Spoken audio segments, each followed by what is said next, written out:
asked, what do you tell young people about how they can make the world they'd like to see?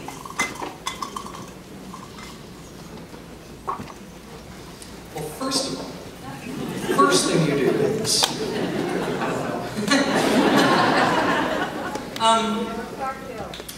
Listen, I have no idea. I got to be the person with the TV show through an arcane series of events that started with me doing landscaping. And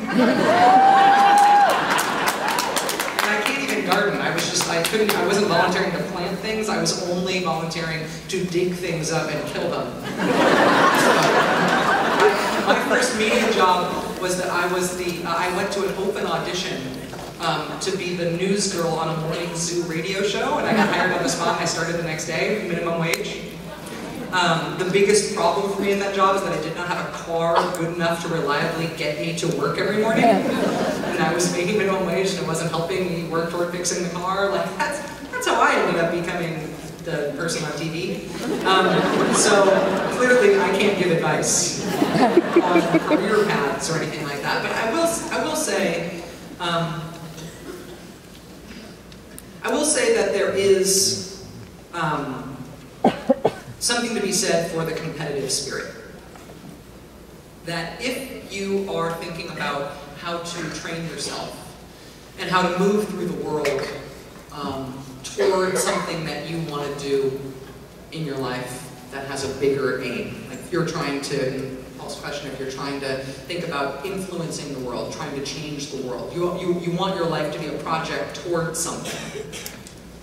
The thing that you are trying to do ought to be something that you not only are good at, that you not only are better at than everybody else you know who does that thing, but it ought to be something that you love being better at everybody else around you who does that thing as well. You have to actually, you have to choose to pursue something that you're going to love doing a lot, but also something that you're going to love trying to be really good at. And there is a certain wear that happens, I think, to yourself as you get older from trying really hard, right? I mean, if you're doing something for a living that doesn't strain you, and you're a happy person, it's probably because there is something in your life that does strain you, that you try really hard at, that maybe isn't your job, but is something else. There's a sort of striving thing that ages us, and that wears us down, but that also is sort of the reason to live. And if you want that thing to be your job, you better make sure that that is the thing that's going to sort of self-actualize you, that's going to make you want to get up and go every day. If your job is a drag, and as you get better at it, and as it gets harder, you get more worn down, you're doing it wrong. You plan for the long haul. So, I realize that sounds a little esoteric, but I feel like I've been learning that backwards my whole life.